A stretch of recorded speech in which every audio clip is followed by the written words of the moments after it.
नमस्कार, मेरा नाम है लोकेश सिंह तंवर और चर्चा और संवाद के दौर के अंदर और नई जानकारी अपडेट के साथ में मैं लोकेश सिंह तंवर आपका पुनः स्वागत करता हूं।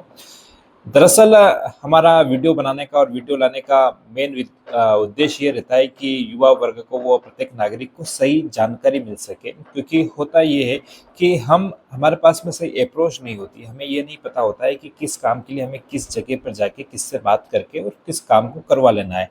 इसके लिए हम काफ़ी परेशान होते हैं। इसके लिए हमारा मेन उद्देश्य ये है कि हम आपको अप्रोच करना बताएं कि किस जगह पे हमें सही अप्रोच करना है।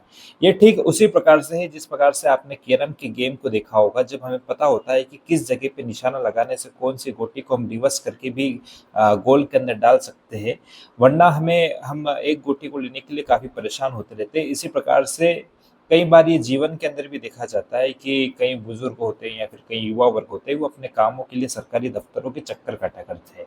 इसी प्रकार से एक अपडेट हम आपको नगर निगम से या नगर पालिका से जुड़ा हुआ बताना चाहते हैं कि आप किस प्रकार से आपके काम को नगर पालिका के या नगर निगम के या अपने क्षेत्र के काम को किस प्रकार से सुगम बना सकते हैं।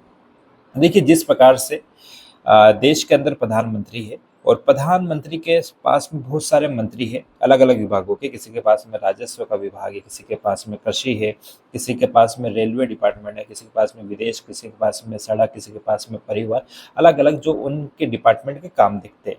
ठीक यही व्यवस्था राज्य के अंदर भी है। राज्य के अंदर मुख्यमंत्री होते हैं और फिर उनके साथ में विभिन्न प्रकार के सड़क, रेलवे, ट्रांसपोर्ट, परिवहन, जहाज, इस प्रकार के मंत्री होते हैं जो पर्टिकुलर विभागों का काम देखते हैं।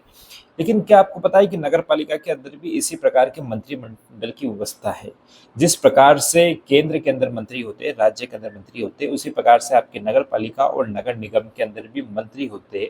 लेकिन इन्हें मंत्री के जगह सभापति, चेयरमैन कहा जाता है।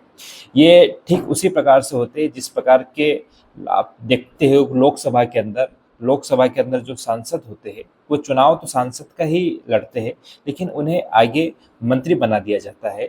उसी प्रकार से जो राज्य के अंदर जो विधायक होते हैं, लेकिन उनको राज्य मंत्री का दर्जा दिया जाता है। उसी प्रकार से ये पार्षद ही होते हैं नगर पालिका के अंदर, जो चुनाव आपके वार्डों से, आपके क्षेत्र से, आपके जोन से चुनाव लड़ते हैं।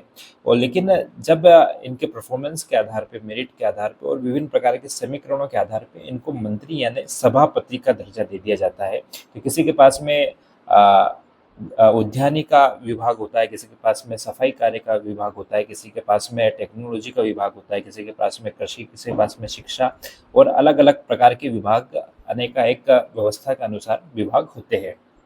तो उसी प्रकार से अगर आपको कोई जल की अगर कोई समस्या है, कोई पानी की समस्या है, तो आपको अगर ये समझ में नहीं आ रहा है कि मेरा नगर पालिका से काम नहीं हो रहा है, हमारे अधिकारी नहीं सुन रहे, तो हमें किस जगह पे अप्रोच करना चाहिए, तो आप आपके नगर पालिका या नगर निगम के अंदर जाके ये पता कर सकते हैं कि जल कार्य के सभापति कौन है, और आप उन जल कार्य के सभापति से मिलकर अपनी समस्या को बता के उसका समाधान कर सकते हैं। उसी प्रकार से सफाई व्यवस्था की समस्या है, तो आप सफाई कार्य के जो सभापति है आप उनसे मिल सकते हैं। राजस्व की नामांतरण, बंटवारा, ऐसे देखिए कोई समस्या, रजिस्ट्री ऐसे कोई समस्या है, तो आप उनसे मिल सकते हैं। लेकिन कई बार हमें ये पता नहीं होता है और हम वहाँ तक पहुँच नहीं पाते और हमें समस्या का समाधान नहीं होता है। तो आज के इस वीडियो के अंदर मैंने आपको ये बताने की कोशिश करी कि सभापति की भी व्यवस्था संविधान के अंदर होती है कि जिस प्रकार से वो अपने जनता के हितों का काम कर सके। तो अगर आपको लगता है कि नगर पालिका के अंदर अधिकारी या फिर आपके पार्षद अगर आपके नहीं सुन रहे हैं, तो आप जाके नगर के मंत्री यानी कि सभापति से जाके भी, संबंधित विभाग के सभापति से जाके भी उनसे आप अपनी समस्या के बारे में बता सकते हैं और अपना समाधान करा सकते हैं। कमेंट करके ज़रूर बताइएगा कि आपके लिए ये जानकारी आपको कैसी लगी और ये कितनी उपयोगी थी, और आप किस विषय के ऊपर और वीडियो चाहते हैं, हमें कमेंट के में लिख भेजिएगा। बहुत बहुत धन्यवाद।